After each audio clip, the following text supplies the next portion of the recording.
Hey guys, I have been a reseller for 3 years now, and I wanted to make this video sharing some of the most common mistakes that people who are new to reselling can potentially make. I'll go through a few things with you, talk about what you should avoid, and hopefully you'll become a better and more effective reseller because you're keeping these things in mind. Stick around, we'll go over those things next. ATL Resell Guy. So tip number 1 is pretty simple.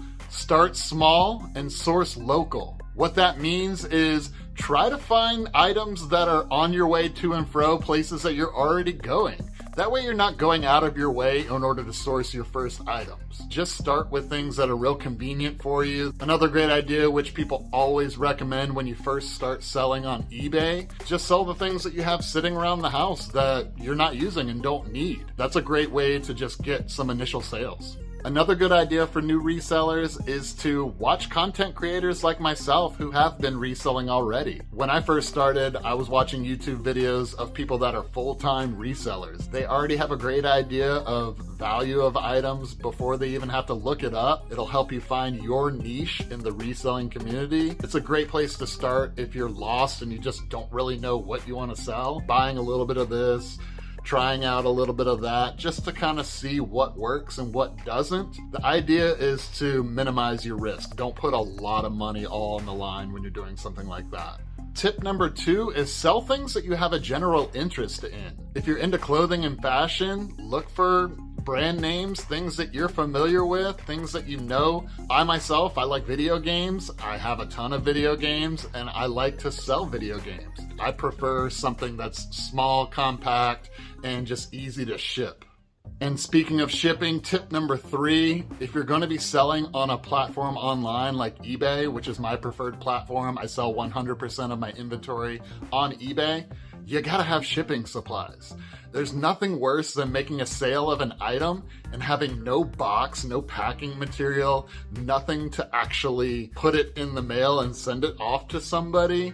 Then you have to scramble, you have to go down to Walmart and buy a box and pack. It's a hassle. So if you're going to be serious about reselling and you actually want to get into it, you gotta invest in some shipping supplies. Boxes of all sizes, depending on what kind of items that you're sourcing, poly mailers, bubble mailers, tape, the list goes on. You definitely want to have a measuring tape as well, because you got to measure your boxes to get the dimensions. You need a scale too. You got to weigh this stuff out in order to get your labels done also. A computer and a printer. If you are going to start reselling and get serious with it, you got to have shipping supplies. Tip number 4 has to do with researching items before you purchase them. The way I research an item is pretty simple. I go on eBay, I search the item, and then I filter into recent sold comparables. What that will do is it will tell you how many items have sold on eBay in the last 3 months. It will tell you, for the most part, what it sold for. You can weigh that against what your cost is going to be, and then decide whether that margin is good enough in order to go ahead and purchase it. Tip 5 is pretty self-explanatory. Don't overextend yourself. Don't invest in a ton of inventory if you've never resold and you've never sold anything online before. It takes time to kind of build it up, especially if funds aren't readily available and you have other obligations that you'd be putting at risk. Tip 6 is not a mistake that I think most new resellers would make. Don't put a bunch of capital at risk on items that don't have a high sell-through rate. You'll end up stuck with that stuff for a long time and it just sits. Before I buy an item, I check on eBay, I see how many are currently listed, and I weigh that against how many have recently sold. That can give you an idea of what the sell-through rate is on it. For instance, if there's 50 items listed and 25 have sold in the last 3 months, what that tells me is a 50% sell-through rate. And I don't really want to buy anything that's less than 50% sell-through rate. What I prefer is 100% sell-through rate and higher. So if there's 50 items listed and there's 50 recently sold, that's where I would really prefer to be.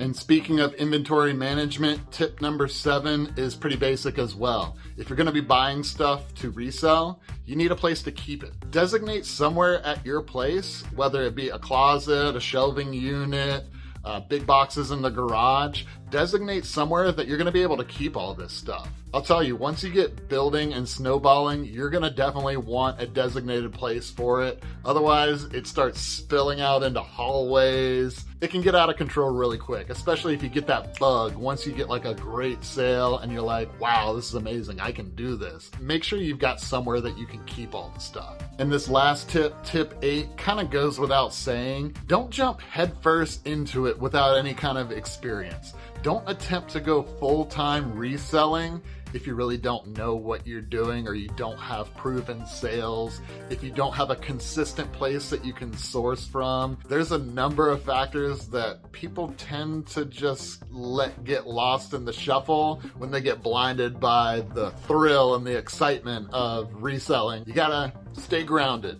So if you have some sort of income, do not even consider going full-time unless the minimal amount of work that you're doing reselling has started to far exceed what you make in your day job. It makes no sense at all to put all that at risk for something that you're really not sure is going to work out or pan out. So there you have it. Those are some tips that should help you as a new reseller avoid making some critical mistakes that could set you back. These are just my personal opinions based on my experiences.